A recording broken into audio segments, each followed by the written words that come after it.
somewhere over those hills is where I'm headed to go look for a rumored Native American ruin. And possibly an old stone house as well. At this point, we've been driving for about an hour and a half on a dirt road. It's been slow going. This trip took well over 2 weeks of research and a lot of scouting. But I know that somewhere up in those hills, I am going to find this ruin. This is so exciting for me because this is going to be one of the first times that this has been filmed, I believe. I don't think anybody else has ever seen this. I have a very long day of hiking ahead of me. About 6 miles, actually. We are hiking down a riverbed right now. Found some cool pottery by the side of the road. It's pretty sweet looking. So we're on the right track, that's for sure. We came across a fork in the road and a small cairn. We weren't sure if it was Dan's parents or somebody else because we had brought them along with us so that we weren't completely alone on this trip because we knew we'd be out there all day. And indeed, Dan's parents left it for us so we knew which direction they'd gone. On any adventures like these, we always keep our eyes to the ground, looking for pottery or arrowheads. It lets us know if we're on the right path.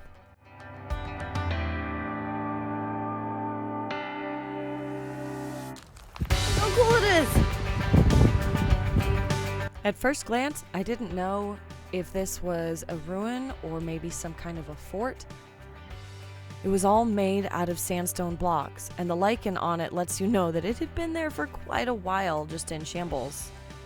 It looks like they had done a good job of breaking the sandstone to create the blocks in order to stack them up as walls. When first entering the house, I can't believe how good a shape it's in. And it looks like there are individual rooms separated by small walls. Small doorways into each little room, maybe a bedroom or communal room. But look how well the rocks are stacked and put together. I wish I could have seen the top. This looks like it's a part of another room that was really collapsed, maybe the front entry. And this looks like a stairway. And as I spin around here, you'll clearly see that this was probably the main entrance to the house. So many rocks had fallen down. I was so extremely proud to find this one. I mean, this was an amazing thing to actually find, but it's not the last step. What is coming next is spectacular. I am a little tired at this point, though, but I want to keep going to see what else I can find and go up that hill. Looking for pottery. This little guy right here. Finding little pieces of pottery like this really assure us that we're on the right track, and it's an amazing feeling. Right in this area, and look for an old cave dwelling. Oh, and I am absolutely in love with all of the sandstone boulders in this area. Lots of great climbing, and it makes for great gripping. And to be honest, at this point, I don't really know what I'm looking for. I just know it will stand out and it shouldn't look like the rest of the surroundings. I just have to get there. We are about to start heading up the mountain. But what we don't realize is Dan is taking us on the steepest possible route there. I don't think the camera does it justice, but it is super steep up this hill. Word to the wise, always double check someone's map. Came upon this cool little den or like cave-like structure in the sandstone. Looks like something's been like nesting in here. Look, they're porcupine quills.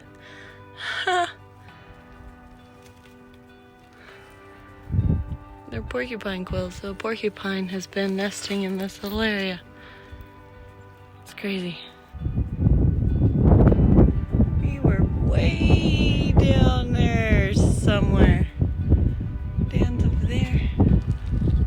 Check out the view. In these areas, some of the sandstone is topped with basalt. It creates beautiful mesas.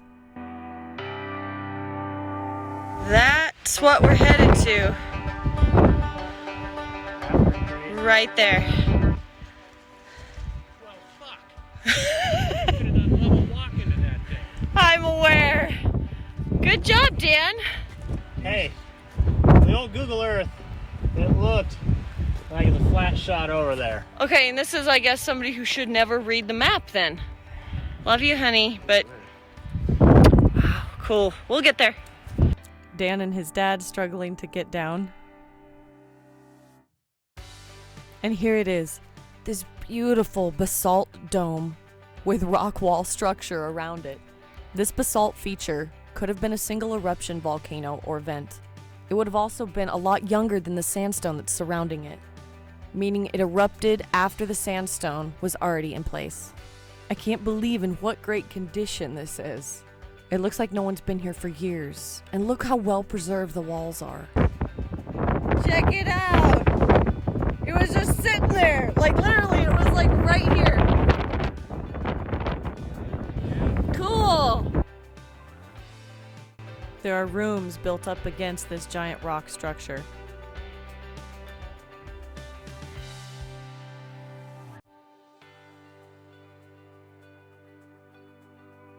It's too bad the wind was really horrible that day because our original audio was just horrible with all of the wind noise in the background. I wish you could have heard it. We were absolutely hilarious and comical. Dan is about to climb up the structure so that he can see what's up top from a bird's eye view. And at the moment, I'm content to stay on the ground to look at the geology, especially because I hurt my knee earlier. I'm walking into another room up against the main structure of basalt. And outside of it is another smaller room made of sandstone walls.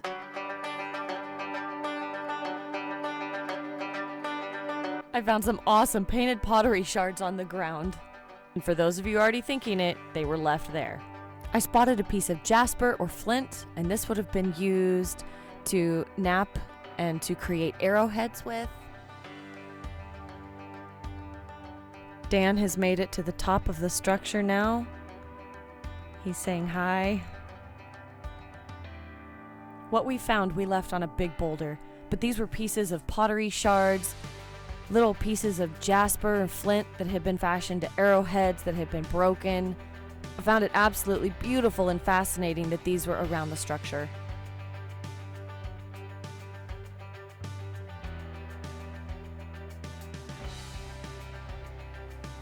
Dan made it partway up the structure on the north side and is looking for a way to climb up to the very top. You can see as he gets closer that there are rooms built up the structure. Little individual walls separating everything. It's amazing. Then he spots something really cool. An intentional square hole that looks like it could have been for maybe arrows or a lookout tower. Who knows what it was, but it's pretty sweet.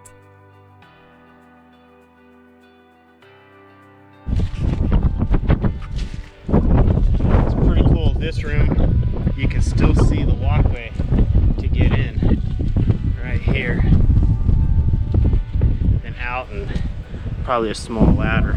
I was down there on the ground checking out the geology.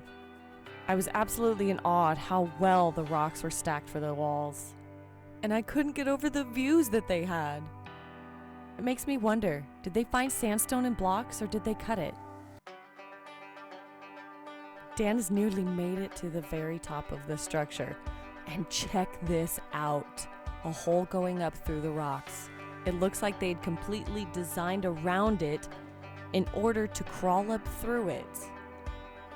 There are stacked rocks at the very top. Maybe it was a lookout tower, but you could definitely crawl through it to get to the top. Dan was struggling just a little bit for footing and had to put the camera down.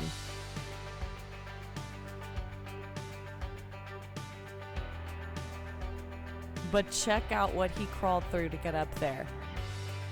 That is absolutely amazing!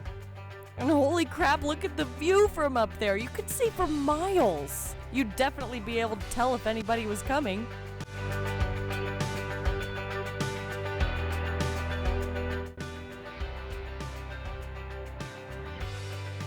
But this room's been there so long that that tree was growing out of the center of the room. As Dan was climbing up, he found this amazing little room, and you'll see why in just a second.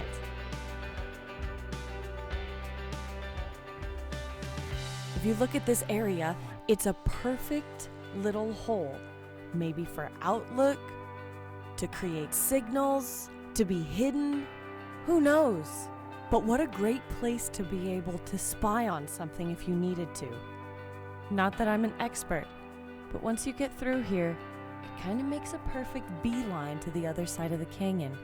Like maybe they could signal each other or let anybody know if someone was coming. But at some point, I'm going to take that coordinate and see if I can go find it.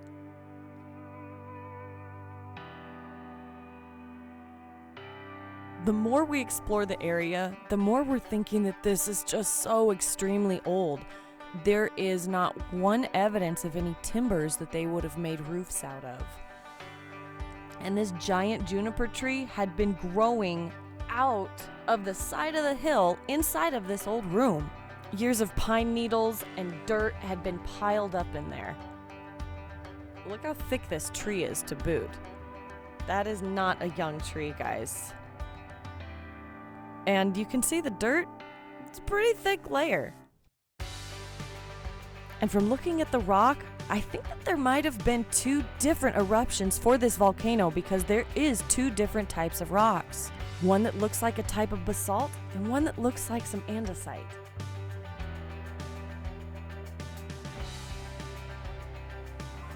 And this is the same hole that Dan climbed up to get to the top of the structure, and now he's got to go back down because it's the only way down. If I hadn't have hurt my knee on the way up, I would have totally gone up to the top with Dan. I was just in too much pain, and I still had to hike back. From this viewpoint, you can see the other volcanic vents that are on the flanks of this big dome. Those would have been single eruption events. Looking back at where I just was, it's amazing. You wouldn't be able to tell what it was unless you were up close. It just looks like a big dome. And this way down the hill was a lot easier than the way we took up the hill. And it's getting late. We've been out hiking since about 8 o'clock in the morning. It was so freaking cool. Adventure hike, the way there was tough. Way back was a lot easier. It was on the way down. We went up the steepest portion of the hill, as you could see in the videos, and then the way back down was a lot more mild, a lot more easy, but we saw it. That was an amazing... It was really cool. Yeah, just the history. I mean, that's an ancient, old Native American ruin. Yeah. And you don't just stumble across it, and it hasn't seen people for... There's no evidence of people. I mean, decades. It was awesome. Yeah. It was really cool. We're really fortunate to have come out here and do that. And tired now. We're exhausted, so it's food time. We're gonna go have a beer and eat something. We'll eat Beer something. and pizza, I hope. Thank you all so much for joining me on my adventures. Please subscribe, like this video, share it with a friend, and hit the bell icon. There's more adventure to come.